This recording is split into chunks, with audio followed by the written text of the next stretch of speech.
आज हम बात करेंगे कि वो है भारतीय नाट्य कला और द्रविड़ प्रभाव। आर्यन भारत में आने से पहले द्राविड़ सभ्यता भारतवर्ष में रहा है, तो उसका क्या प्रभाव पड़ा है, विद्वानों का मत क्या क्या है। नाटक को देखा जाए तो ये विशुद्ध रूप से आर्यों की कला है, पर हमने पहले भी कहा था नाच, नट धातु का अर्थ नाच है, और नाचने में, गाने में यहाँ के अनार्य बहुत विज्ञ थे, इसके जानकार थे, उनके दैनंदिन जीवन में उसका प्रभाव था। दो विभिन्न जातियाँ एक साथ कई दिनों तक, एक लंबे अरसे तक जब रहते हैं, तो निश्चित रूप से एक दूसरे के सांस्कृतिक प्रभाव एक दूसरे पर पड़ता है। जैसे आचार व्यवहार, रीति नीति, हाव भाव आदि का एक दूसरे का ऊपर उसका प्रभाव पड़ना लाजमी है। जैसे अनार्य आर्य भाषा ग्रहण किए, आर्य संस्कृति को ग्रहण कर लिए हैं। आज उसका उदाहरण ले ले आप, दक्षिण भारत में जितने लोग हैं वो द्रविड़ हैं, उनके वंशज द्रविड़ हैं, लेकिन उनको आप देखो आर्य धर्म से इतने ज़्यादा रच बस गए, संस्कृति से इतना ज़्यादा रच बस गए, जबकि वो अनार्य हैं क्या थे। तो उसी तरह जो आर्य आए हैं, उन्होंने अनार्यों के पूर्व जन्म कर्मवाद, शून्यवाद आदि चीज़ों को ग्रहण किया, जो कि उनकी बहुत सारी किताबों में, उनके साहित्य में ये सब का इस्तेमाल आपको मिलेगा, जबकि ये है अनार्यों का। देखा जाए तो दक्षिण भारत में नृत्य आज इतना ज़्यादा उसका प्रचार प्रसार है, या आदिवासियों में देखो आप, नाचना गाना उनका जीवन है, उनके जीवन का एक हिस्सा है। उसी तरह देवदासी प्रथा आज भी दक्षिण भारतीय देवालयों में देखने को मिलता है। आपके नृत्य गीत बहुत सादे तादाद में देखने को मिलते हैं। तो इससे अति प्राचीन काल में भी देखा जाए तो भरतनाट्य शास्त्र से कथाकली और भरतनाट्यम का जो उदय हुआ, ये दोनों कलाएं, दोनों नृत्य आपको दक्षिण भारत में ही मिलेंगे। तो इसी तरह द्रविड़ का प्रभाव भारतीय नाट्य कला में अवश्य पड़ा होगा, इसे कोई इनकार नहीं कर सकता। काहे कि आप ऐसे देखें, शिव गांधर्व विद्या के सृष्टा माने जाते हैं। हमने इससे पहले भी जितनी आलोचनाएं की, शिव के नाम बहुत बार बहुत जगह आए हैं, जिन्होंने नाट्यशास्त्र के निर्माण में शिक्षा दी थी।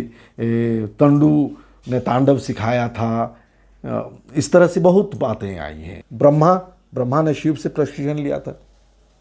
कुछ जगह ब्रह्मा शिव से प्रशिक्षण लेकर भरत को सिखाया था, उनके शिष्य को सिखाया था।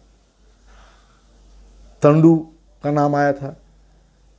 और शिव अनार्यों का देवता है, तो निश्चित रूप से द्रविड़ शब्द है शिव।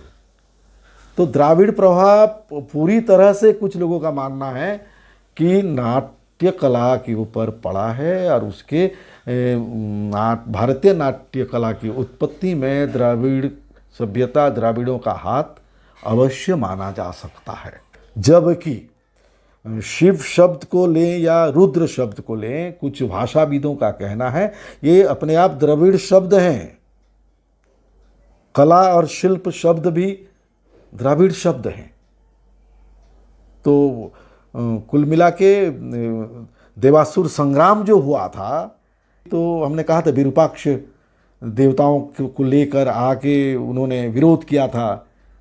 तो उसमें ब्रह्मा ने शिव के पास जाकर अनुरोध किया था, निवेदन किया था कि आप असुरों को समझाएं, क्योंकि खुद शिव भी अनार्य थे, और उन्होंने सबको समझाया था कि ये विधा सबों के लिए है, केवल देवताओं के लिए नहीं है। वाण कन्या उषा पार्वती से लास्य प्रशिक्षण लेकर, नृत्य प्रशिक्षण लेकर द्वारिका में जाकर वो द्वारिका के राजमहिषियों को सिखाती थी। ये पुराण वर्णित कथा है। और बाणासुर की कन्या थी, और बाणासुर अनार्य थे, अनार्यों के राजा थे, और गंधर्व विद्या उन्हीं की है, गंधर्व कला उन्हीं लोगों की है।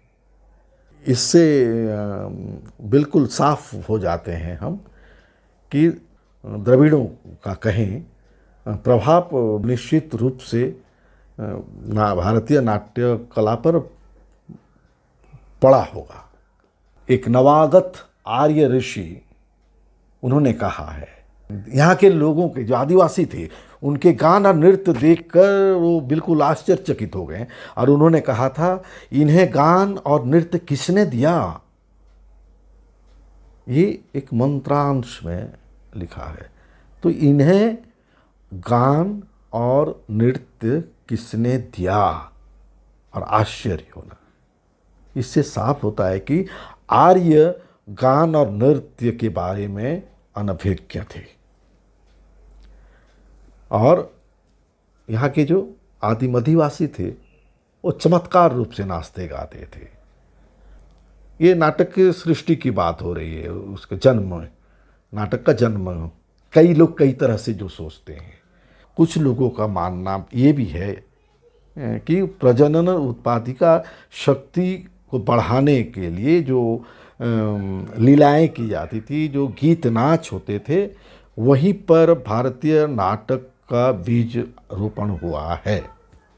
नटराज कहे जाते हैं शिव, तो उसके साथ जोड़ के भी नट जो अभिनय करने वाले हैं उन्हें कहा जाता है, और नटराज शिव को कहा जाता है। तो वही ये दिए हैं। जब वो दिए तो कहाँ से दिए हैं?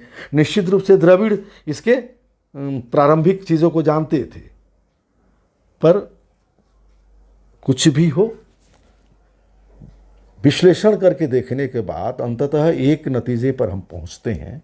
ये सारी बातें जो द्रविड़ संस्कृति की बातें हुई, ये नाट्य कला के लिए कुछ उपादान हो सकते हैं, कुछ एलिमेंट्स हो सकते हैं, लेकिन नाट्य कला तो नहीं, क्योंकि नाट्य कला पर संपूर्ण रूप से अधिकार जो है वो आर्यों का रहा है। बस आज यहीं पर इस चर्चा को ख़त्म करते हैं, और आगे परवर्ती समय जब मैं आपके सामने आऊँगा तो हम बात करेंगे, जैसे यहाँ द्रविड़ों की बात की, ग्रीक नाट्य कला का प्रभाव हमारे भारतीय नाट्य कला पर कितना पड़ा है, पड़ा होगा कि नहीं पड़ा है, इस पर चर्चा करेंगे। अगर आपको थोड़ा भी अच्छा लगा हो, जानकारियाँ प्राप्त हुई होगी, तो हमें खुशी होगी। और आपके पास अगर नाटक की उत्पत्ति के बारे में और भी जानकारियाँ हों तो आप कृपया अवश्य हमें दें। अच्छा लगा तो लाइक करें, सब्सक्राइब करें। नमस्कार, जोहार।